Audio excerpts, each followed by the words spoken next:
Welcome to the West Wing Week, your guide to everything that's happening in 1600 Pennsylvania Avenue. This week, the President delivered his State of the Union address, focused on winning the future, and he took that theme on the road, traveling to upstate New York and Wisconsin.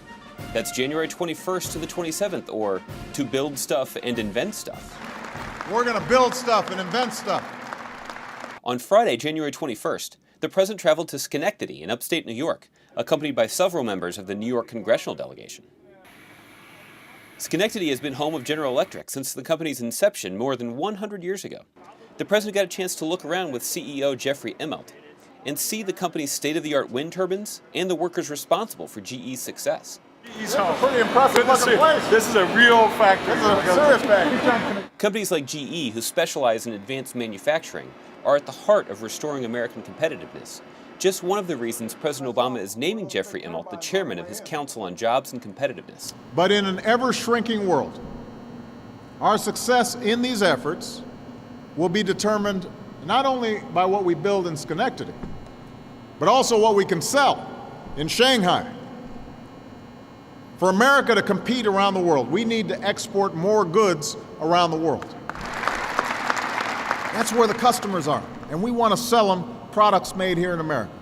On Monday, January 24th, President Obama released a report on strengthening our military families, alongside the First Lady and Dr. Biden, who have taken leadership roles in this cause. Mr. Obama and Dr. Biden, on behalf of our Interagency Policy Committee, I want to present you with our report, Strengthening Our Military Families. Nice. Oh, thank you very much. An effort that we all believed in and loved and are happy to share. Wonderful. This is huge. Just so that you know. The President also held an event in the East Room to pay tribute to these families, the unsung heroes of our armed forces, and to underscore his commitment to mobilizing the entire administration in support of America's troops, veterans, and their families. On Tuesday, January 25th, President Obama prepared for his State of the Union speech, which the Constitution requires the President to deliver from time to time. He went over finishing touches with speechwriter Jon Favreau in between meetings. So, how long is this right now? It's 7,200 words. At 8:45, the President departed for the Capitol, where he was greeted by the Sergeant-at-Arms of the House and Senate.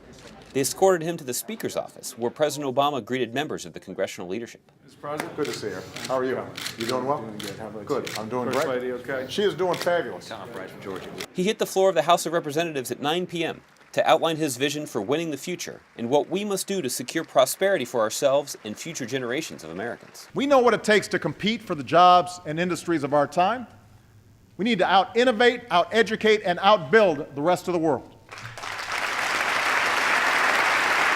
Before heading back to the White House, the President greeted the Americans who'd been sitting with the First Lady in her box to watch the speech, including Staff Sergeant Salvatore Giunta, a recent recipient of the Medal of Honor. Good. I enjoyed the speech very much. Thank you so much. On Wednesday, January 26th, President Obama took his message to the American heartland, traveling to snowy Wisconsin to visit some high-tech factories and speak to the workers who run them.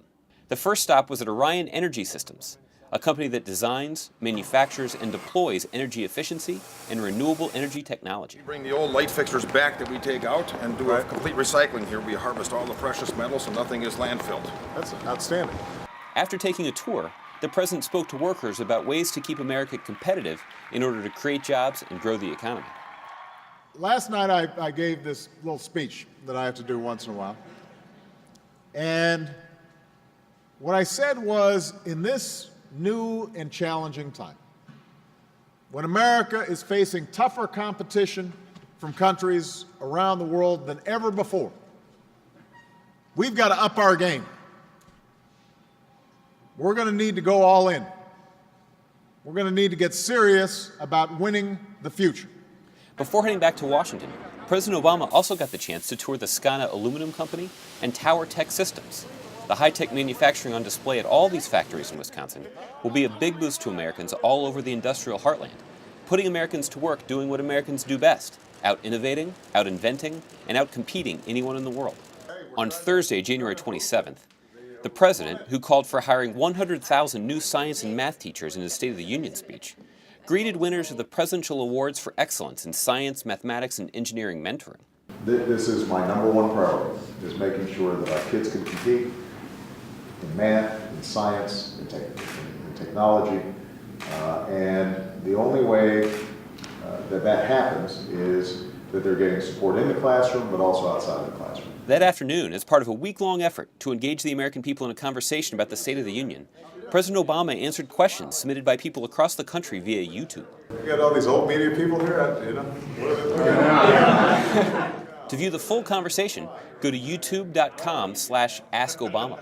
To find out more information on any of these topics or to see complete videos of these events, go to whitehouse.gov. And thanks again for checking out your West Wing Week. This is the Oval Office, by the way. Larger than life, but it's smaller than It does look smaller than it does on television. Yeah,